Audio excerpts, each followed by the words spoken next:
송은재 TV 시작합니다. 오늘은 이제 총선 본투표일입니다. 마지막 변수가 무엇이냐? 아직도 국민의힘, 민주당 모두 마지막 지금 초박빙의 승부를 펼치고 있는 20곳에서 30곳은 이게 어디로 승패가 갈릴지 아직도 모릅니다. 남아있는 것이 투표율이기 때문입니다. 이 변수. 투표율이 어떻게 될 것이냐? 투표율이 이 사전투표율이 굉장히 사상 최대 역대급으로 높았기 때문에 지난 21대의 66%, 이 66%는 넘게 될 것이다. 70%를 넘을 수 있느냐? 70%를 넘게 되면 지금의 유권자 분포상 70%를 넘게 되면 이건 보수층이 대결집을 했다. 60대 이상의 이 보수 우파가 적극적으로 사전투표에 이어서 이 본투표에 나섰다. 이렇게 읽힙니다. 그래서 70%를 넘게 되면 국민의힘의 승리가 예상이 됩니다. 모두 투표장으로 나서야 한다라는 이야기도 나오고, 또 투표용지 투표하기가 힘들다. 투표용지가 두 가지인데 이게 지역구 후보 투표용지가 있고 비례대표 후보 투표용지가 있습니다.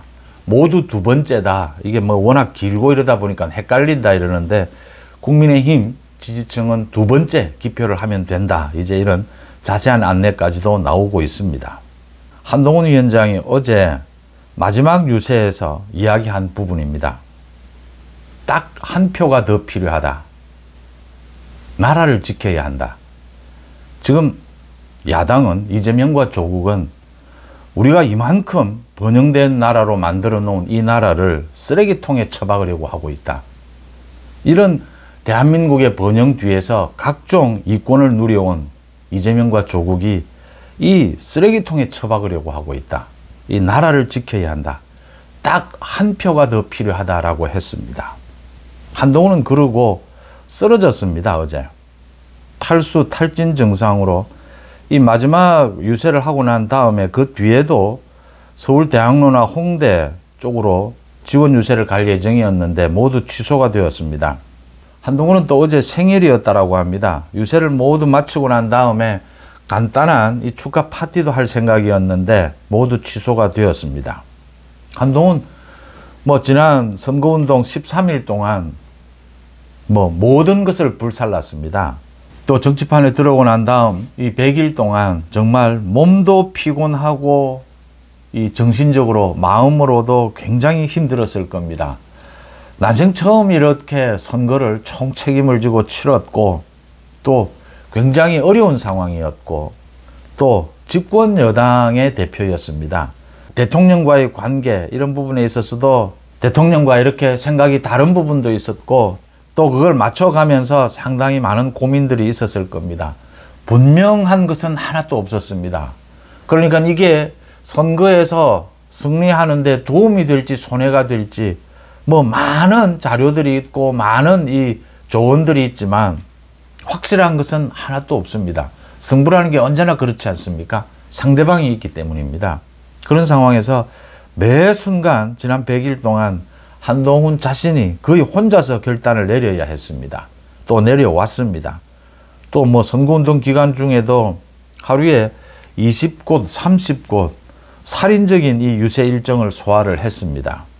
컵라면을 먹고 제대로 먹지도 못하고 살이 10kg 정도 빠졌다라고 합니다. 손은 아예 데일밴드 이렇게 칠갑이 됐습니다. 어제 이러고 있는 사이에 민주당의 이재명 쪽은 이제 또 거짓 선동한 것이 들통이 났습니다. 조국은 또 제법 기세를 올리다가 꺾였습니다.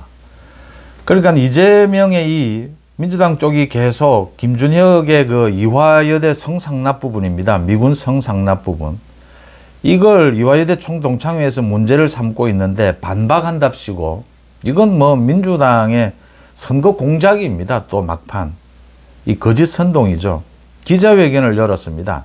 자신이 이화여대 출신이다라고 73학번이다라고 한 이 한 여성이 기자회견을 열고 지난 8일이었습니다. 자신의 이모가 있는데 그 이모가 1935년에 태어나서 이대 정형외과를 다녔다. 1948년에 미군에게 성상납을 하는 이런 희생을 당했다. 뭐 이런 주장을 했습니다. 그런데 곧바로 이게 모두 거짓말로 들통이 났습니다. 어제 전부 확인이 됐습니다. 1948년 이 여성의 이모가 이대 정형외과를 다녔다라고 하는데 그때는 이화여대에 정형외과가 없었다. 그 다음 1935년에 태어났다라고 하는데 그러면 1948년은 13살이 된다. 13살에 이게 가능한 일이었느냐. 또 이화여대에 정형외과도 없었다. 이화여대 총동창회에서 확인을 했습니다. 이 이모라고 하는 사람 은예옥. 은예옥은 1956년에 이화여대에 입학을 했다. 그때는 뭐 미군 접촉 이런 게 있을 수 없는 사실관계가 모두 틀렸다. 거짓 선동입니다. 김준혁이 문제냐? 아닙니다. 이재명이 문제입니다. 이재명이 이 영상을 올리고 이 거짓 선동 가짜 기자회견 이 영상을 올리고 그 뒤에 자신의 글을 처음으로 김준혁 사태에 대해서 처음으로 자신의 입장을 밝혔습니다. 역사적인 사실관계는 분명히 해야 하지 않겠느냐라고 했습니다. 이재명이 이 논란에 올라탄 것입니다. 이재명에게 책임을 물어야 합니다. 선거 막판, 이 선거 공작입니다. 그게 들통이 난 겁니다. 그 다음 경기도 안산갑에 오늘 각 투표소마다 공고문이 하나 나붙습니다. 양문석입니다. 민주당 양문석이 재산을 축소 신고했다라고 하는 이 내용의 공고문을 선관위에서 오늘 모두 붙입니다. 안산의 유권자들이 다른 건 몰라도 이 양문석이 불법 대출을 해서 거기다가 그 재산을 축소 신고한 이 책임은 물어야 하지 않느냐라고 하는 것입니다. 그 다음 조국입니다. 조국이 뭐 공약도 없고 무슨 당이 그런 당이 있느냐라고 하니까 조국이 공약이랍시고 내놓은 것이 소위 대기업의 임금을 낮춰주자. 임금을 낮춰주면서 또 대기업을 지원하겠다라고 했습니다. 그래서 이게 뭐냐라고 하니까 사회연대 임금 제도다라고 했습니다. 그래서 조국들어 사회주의자냐? 지금 조국 지지층이 두 동강으로 나뉘었습니다. 조국이 사회주의자냐? 사회주의자인 건 좋은데 너무나 유치한 사회주의자다. 이런 식의 사회연대 임금 제도는 이미 1970년, 80년 그 당시에 유럽에서 일부 실험을 하다가 폐기됐습니다. 너무나 유치한 제도다. 이건 도저히 성공할 수 없는 현실적이지 않은 제도다. 조국이 지금 어린 시절에 유치한 사회주의 발상을 가지고 지금 그걸 공약이라고 내걸었다가 오히려 조국의 지지층이 두동강 나는 조국이 이런 유치한 사회주의자였다면 지지하지 않겠다. 이런 사태가 벌어지고 있습니다. 조국이 유치한 사회주의를 내걸면서 자신은 뒤로 자본의 이득은 다 챙기고 있다. 가장 대표적인 것이 그 운동학원입니다. 반환하겠다는 약속을 5년째 지키지 않고 있습니다. 어제도 기자들이 그 운동학원을 왜 반환하지 않느냐라고 물으면 다른 소리 합니다. 대답을 회피합니다. 이런 조국의 이제 본 모습이 드러나면서 조국의 기세도 완전히 꺾였다라고 하는 것입니다. 민주당과 조국의 기세는 꺾이고 국민의힘은 지난 일주일여 굉장히 빠른 속도로 보수 우파 지지층이 결집을 하면서 빠른 속도로 이제 역전을 해가고 있습니다. 초박빙 접전 지역 30곳입니다. 이제 마지막까지 남은 60곳까지 확대됐다가 이제 30곳입니다. 이 30곳이 어디로 향할 것이냐, 이 승패가 어떻게 될 것이냐는 지금 누구도 예측을 못합니다. 왜냐면요, 조금 있다가 이제 시작이 됐습니다. 오전 6시. 이 오전 6시부터 이 투표율이 결정하기 때문입니다. 보수 우파 전통 지지층에서 60대 이상 전통적인 지지층에서 오늘 모두 투표에 나선다면 투표율 70%를 넘깁니다.